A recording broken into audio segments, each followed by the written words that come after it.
অন্যত্র কইলা সূরা আরাফের 3 নম্বর আয়াতে আল্লাহ সুবহানাহু ওয়া তাআলা কইরা ইত্তাবিউ মা উনজিলা ইলাইকুম মির রাব্বিকুম, অনুসরণ করো, মানিয়া চলো, ঔফতে চলো, মা উনজিলা ইলাইকুম মির রাব্বিকুম, তোমার রবের পক্ষ থেকে যেটা নাজিল হইছে এটারে অনুসরণ করো। ওয়ালা তাত্তাবিউ মিন দুনিহি আউলিয়া, আউলিয়া শব্দটা কোরআনে হয়েছে। ওয়ালা তাত্তাবিউ, অনুসরণ করিও না, মানিও না, চলিও না। ওয়ালা তাত্তাবিউ মিন দুনিহি আউলিয়া, তোমাদের মধ্যে থেকে যারা আউলিয়া আছেন তারার পথে চলিও না। কালিলুম মা তাযাক্কারুন, খুব কম সংখ্যক মানুষ এটা কথা শুনিয়ে। আউলিয়া শব্দটা কোরআনে হয়েছে, আপনারা বুঝেন আউলিয়া, অলিয়া উলিয়ার দেশ হইল কি সিলেট। আল্লাহ সুবহানাহু ওয়া তাআলা কইরা যে অনুসরণ করো তোমার রবের পক্ষ থেকে যেটা নাযিল হইছে। এই কোরআনের সূরা আরাফ 3 নম্বর আয়াতে আল্লাহ সুবহানাহু ওয়া তাআলা কইছেন অনুসরণ করো তোমার রবের পক্ষ থেকে যেটা নাযিল হইছে। রবের পক্ষ থেকে কিতা নাযিল হইছে? এই কোরআন নাযিল হইছে রবের পক্ষ থেকে। কোরআন কার কাছে গেছে? আল্লাহর কাছে। এটা আল্লাহর কিতাব, কিতাবুল্লাহ। এটা প্রত্যেকটা হরফ পড়লে কয়টা নেকি আছে? 10টা করে নেকি আছে। আপনি যদি বুঝিয়া পড়েন তাহলে আরো ভালো, কিন্তু বুঝিয়া যদি না বুঝিয়া পড়েন তাহলে 10টা নেকি পাইবা। প্রত্যেকটা আলিফ লাম মিম আপনি কয়টা নেকি পাইবা? 30টা নেকি পাইবা। সম্মানিত উপস্থিতি, আল্লাহ সুবহানাহু ওয়া তাআলা কইরা রবের পক্ষ থেকে যেটা নাযিল হইছে সেটার অনুসরণ করো। রবের পক্ষ থেকে কোরআন নাযিল হইছে। আর মুহাম্মদ রাসূলুল্লাহ সাল্লাল্লাহু আলাইহি সাল্লাম তাই নিজে তাই কোনো কথা কইতা না। মুহাম্মদ সাল্লাল্লাহু আলাইহি সাল্লাম নবী হইছে ইলেকশন করিয়া নাই, নবী সিলেকশন করিয়া নাই, নবী ইবাদত করিয়া নাই। আল্লাহ সুবহানাহু ওয়া তাআলা যারে ইচ্ছা তারে নবী মনোনীত করেন। সর্বশেষ এবং চূড়ান্ত নবী লাগিয়া এবং সর্বশ্রেষ্ঠ নবী লাগি মুহাম্মদ রাসূলুল্লাহ সাল্লাল্লাহু আলাইহি সাল্লাম। মুহাম্মদ রাসূলুল্লাহ সাল্লাল্লাহু আলাইহি সাল্লামে নিজে থেকে কোনো কথা কইতা না, যা কইতা আল্লাহ থেকে কইতা। আল্লাহ সুবহানাহু ওয়া তাআলা এই কথা কোরআনুল কারীমের মাঝে সূরা নজমের 3 এবং 4 নম্বর আয়াতে আল্লাহ সুবহানাহু ওয়া তাআলা কইছেন যে মুহাম্মদ রাসূলুল্লাহ সাল্লাল্লাহু আলাইহি সাল্লাম তার নিজে থেকে কোনো কথা কইন না, যা কইন আল্লাহ থেকে কইন। এতএব আমরারে মা উনজিলা ইলাইকুম মির রাব্বিকুম, তোমার রবের পক্ষ থেকে যেটা নাযিল হইছে সেটারে অনুসরণ করো। রবের পক্ষ থেকে নাযিল হইছে কোরআন, সেই কোরআনটা অনুসরণ করো। রবের পক্ষ থেকে নাযিল হইছে মুহাম্মদ রাসূলুল্লাহ সাল্লাল্লাহু আলাইহি সাল্লামের সুন্নাহ বা মুহাম্মদ সাল্লাল্লাহু আলাইহি সাল্লামের হাদিস, সেটারে অনুসরণ করো। কালিলুম মা তাযাক্কারুন, তোমরা খুব কম সংখ্যক মানুষ শুনিয়া দেখো। আল্লাহ সুবহানাহু ওয়া তাআলা কইরা আউলিয়াদের অনুসরণ করিও না। এতক্ষণ যে বক্তব্য দিলাম এখানে মনে হইতে পারে যে আমি আইছি বক্তব্য খান দিবার লাগিয়া যে আউলিয়াগুলোরে মানিও না, বাপ দাদারে মানিও না, সমাজরে মানিও না, তোমরা বেশিরভাগের কথা মানিও না। ওয়াল্লাহি এটা কইবার লাগি আইছি না। আপনি পুরা বক্তব্য পুরাটা শুনতে হইব। আমরার বাপ দাদার কথা যদি কোরআন হাদিসের লগে মিলি যায় তাহলে মানতে আপত্তি আছে? কোরআন হাদিসের লগে যদি মিলি যায় বাপ দাদার কথা শুনতে আপত্তি আছে? আপনার সবাই মাতেন না কেন? একটু সামনে দিয়ে একটু মাঝে খালি জায়গা রাখেন না, একটু কষ্টের লাগে মুরব্বী হলে বেয়াদবি মাফ করবা। একটু সামনে দিয়ে গোকা। জাযাকাল্লাহ খায়ের, আল্লাহ আপনাদের উত্তম প্রতিদান দান করুকা। আমরার বাপ দাদার কথার লগে যদি কোরআন হাদিসের কথা মিলি যায় মানতে আপত্তি আছে? না। আমরা যদি সমাজের লগে কোরআন হাদিস মিলি যায় মানতে আপত্তি আছে?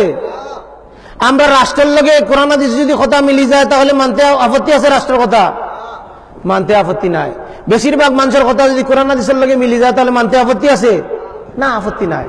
কিন্তু যদি বেশিরভাগের কথা, বাপদাদার কথা, সমাজের কথা, রাষ্ট্রের কথা কোরআন এবং সুন্নাহর লগে যদি বিরোধ লাগি যায় তখন কোনটা রাখতে আর কোনটা ছাড়তা?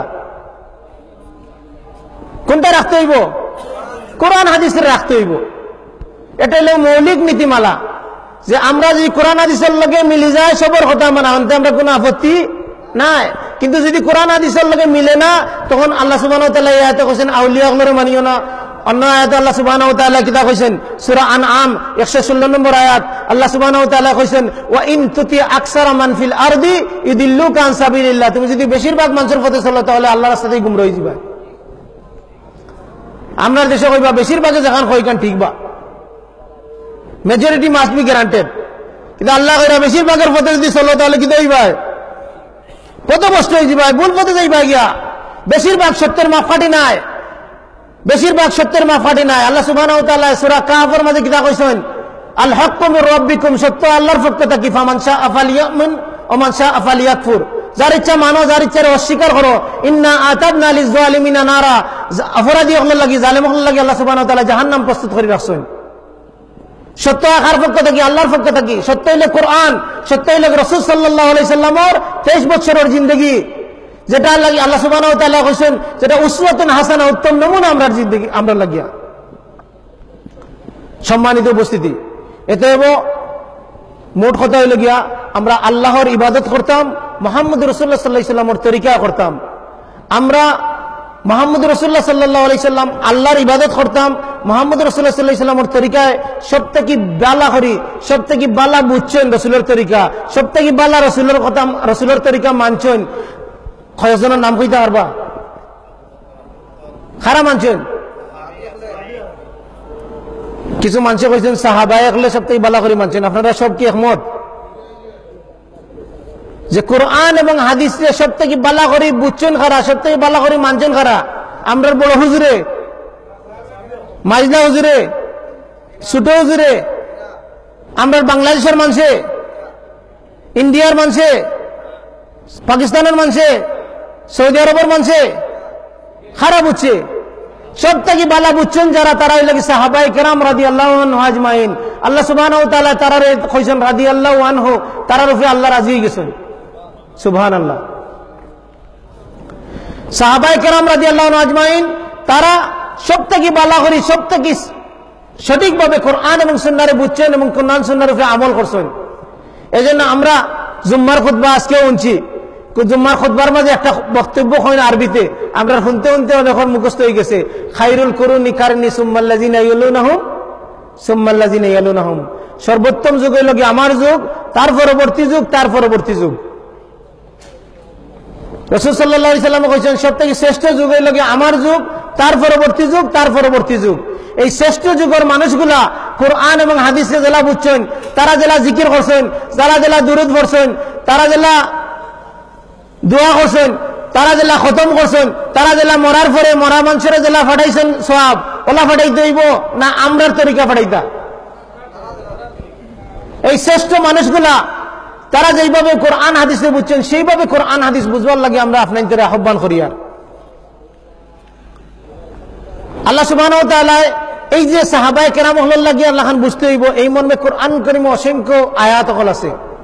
আল্লাহ সুবহানাহু ওয়া তাআলা কইছেন ইমানদার হল আল্লাহ খান ইমান আনো। কোরআন যখন নাজিল হইছে তখন ইমানদার খারা আসলা সাহাবায়ে কেরাম, তারা আল্লাহ খান ইমান আনতে হইব। আল্লাহ সুবহানাহু ওয়া তাআলা সূরা নিসার 115 নম্বর আয়াতে কইছেন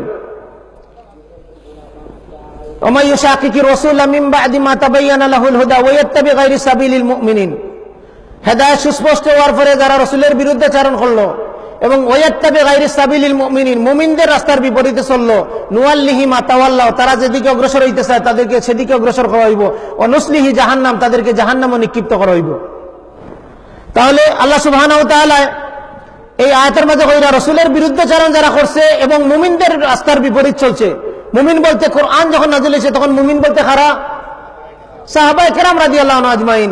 তারা যে তারের পথের বিপরীতে যদি চলেন, আপনি যে বাইদি চলতে চাইবা, বাইদি গেলে দেখবা আপনার খালি ফায়দা আর ফায়দা, ওর আপনার খালি মানুষ বাড়লা, আপনার গ্রুপও মানুষের, আপনি খালি দেখবা খালি পয়সা, আর আপনি খালি একটা ওয়াজ করলে 20,000 15,000 করে একজনে মানুষের আর হাজার হাজার মানুষেরা, কিন্তু নুয়াল্লিহি মা তাওয়াল্লাহ ওয়া নুসলিহি জাহান্নাম। আল্লাহর মুমিনদের রাস্তার বিপরীতে যদি চলেন, সাহাবায়ে কেরামের রাস্তার বিপরীতে চলেন, সাহাবায়ে কেরামের বুঝের বিপরীতে যদি চলেন, তাহলে ঠিকানা হইব জাহান্নাম। আল্লাহ সুবহানাহু ওয়া তাআলা কোরআন কারীমের মধ্যে কইরা। সম্মানিত উপস্থিতি, এতেও আমরা সচেতন এবং সতর্ক হইতে হইব।